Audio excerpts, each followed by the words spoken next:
Support comes from Missouri Forest Products Association, committed to sustainable and sound conservation of the state's forests, which support more than 41,000 Missouri jobs, resulting in a $10 billion industry. ChooseWood.com. It's Friday, May 14th. This is The Gateway. I'm Wayne Pratt. St. Louis-based multi-instrumentalist Tom Pini has experimented with punk and emo rock music, but he has found his voice in electronic music, funk, and disco. I just wanted to explore some different areas musically, and I think one of those areas that I found to really love was just groove-centric music.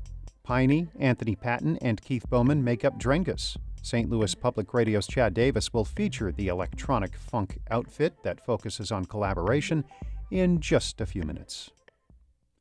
St. Louis City and County are poised to ease pandemic restrictions. Today's anticipated announcement follows revised guidance from the Centers for Disease Control and Prevention. It now says fully vaccinated adults do not have to wear masks or socially distance. The coverings are still required for public transportation and possibly by local health officials. St. Louis Mayor Tashara Jones and County Executive Sam Page will hold a news conference this morning where they could bring some of those local regulations in line with the new CDC guidance.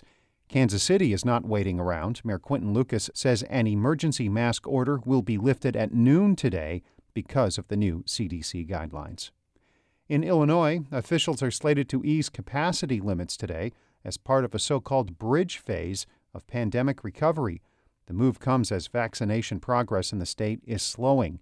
Governor J.B. Pritzker hopes the trend will reverse now that 12 to 15-year-olds are eligible for the Pfizer vaccine. He acknowledges hesitancy is a real barrier, especially in some corners of Illinois where the state has targeted vaccine outreach. We set it up, we put it in the most high-traffic areas, and people are reluctant to get it. I mean, lots and lots of people reluctant to get it, even when confronted with it right in front of them, making it easy as possible. Pritzker is planning to lift all pandemic capacity limits on June 11th. Daily COVID-19 vaccinations in Missouri have decreased by nearly 65% since reaching their high point in mid-April. St. Louis Public Radio's Sarah Fenton reports that slowing rate has public health experts skeptical of whether the state can vaccinate enough people. Doctors say more than 70% of the population will need to receive a vaccine to reach herd immunity, the point where the virus stops spreading because enough people are protected. Around half of the state's adults have received at least one dose, but a recent poll from the Missouri Hospital Association found more than one-fourth of Missourians don't plan to receive the shot. Robert Nodell is the acting director of the Missouri Department of Health and Senior Services. He says older residents have been excited to get the vaccine, but younger, healthier people are more reluctant. The question of whether or when Missouri will reach and approach that herd immunity level is really up to the public and the choices they make when it comes to vaccination. Nodell says the health department plans to offer vaccines in pharmacies and clinics to attract new people. I'm Sarah Fenton, St. Louis Public Radio. The Missouri legislature has passed a wide-ranging police reform bill and is sending it to Governor Parson. St. Louis Public Radio's Jonathan Ahl reports. The measure bans police from using chokeholds, improves police background checks, and lifts the residency requirement for Kansas City police officers. St. Louis Democrat Lakeisha Bosley says the bill isn't perfect, but it takes major steps forward. This is where we should be. These are the moments that we should be proud of. These are the moments that we can actually say, we did our jobs. The measure also clarifies 17-year-olds as juveniles and requires jails and prisons to provide women in custody tampons and pads. It also increases pay for most county sheriffs, a provision which some conservative members objected to, calling it an unfunded mandate. I'm Jonathan Ahl, St. Louis Public Radio.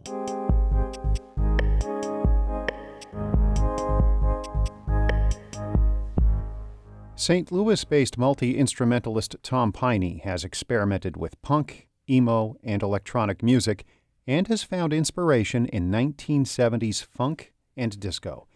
As St. Louis Public Radio's Chad Davis reports, Pini's search for a new sound led him to form the band Drangus. When Tom Pini returned to the stage at the Kranzberg Open Air Concert Series last month to a sold-out audience, he was ready to play the music he and his band had been making for the past few years. Thank you all for being here so much. Thank you so much. Thank you so much. The vocalist and keyboardist was there with bassist and vocalist Anthony Patton and drummer Keith Bowman, as well as saxophonist David Gomez, singer Ashley Byrne, and rapper Daryl Virginia. It was their first show since the start of the coronavirus pandemic, and they were ready to show the sold-out crowd their old music and some new tracks.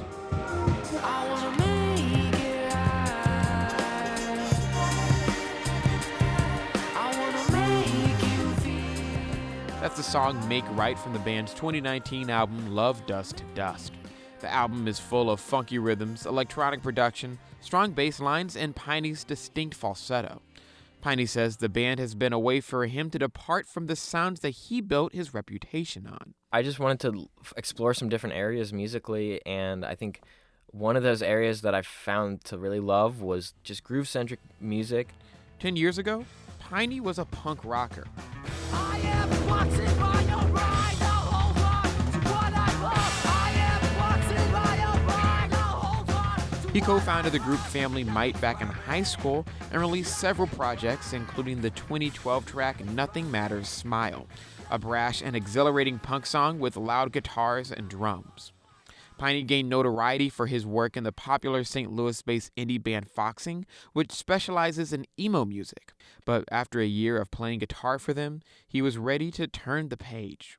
When he left Foxing, Pini faced a challenge: how to capture the emotion and passion of his old music into the kind of groovy music he wanted to make. He says that's what Drangus is all about. How do you keep things groove-centric, incorporate technology, but still keep the emotion? Because that's where I come from as a musician. It's like, emo music. It's like, it's emotional. It makes you feel something. So it's, you don't want to lose that as well. He found the answer in musicianship, finding the groove in songs like Tokyo Tuesdays, which features vocals from Patton.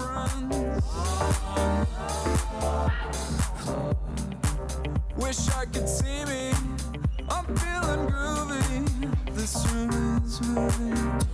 Drangus strives off collaboration. Pini, Patton, and Bowman add textures and layers to the songs by adding instrumentation to electronic production, as they do on Walks, a drum-centric track featuring Bowman.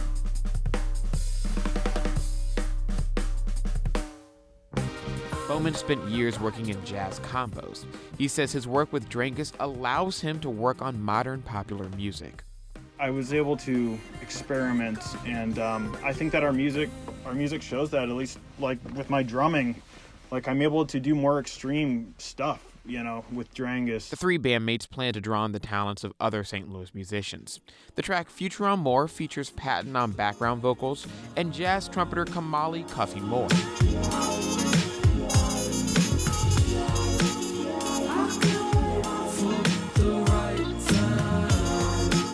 Patton says the group plans to continue experimenting with the helps of other St. Louis artists. We have more friends involved to a certain degree, like more features and stuff, and just more elements where I think we're just more fearless. Pini says Drangus will release new tracks over the next few weeks. He says he's focusing on songs that make people feel good. Don't you forget. I'm Chad Davis, St. Louis Public Radio.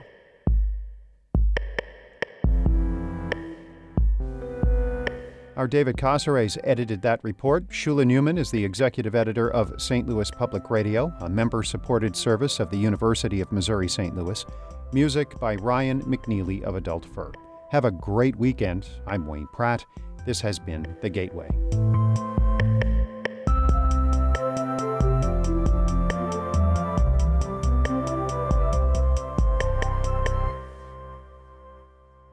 Support comes from Missouri Forest Products Association, committed to sustainable and sound conservation of the state's forests, which support more than 41,000 Missouri jobs, resulting in a $10 billion industry. ChooseWood.com.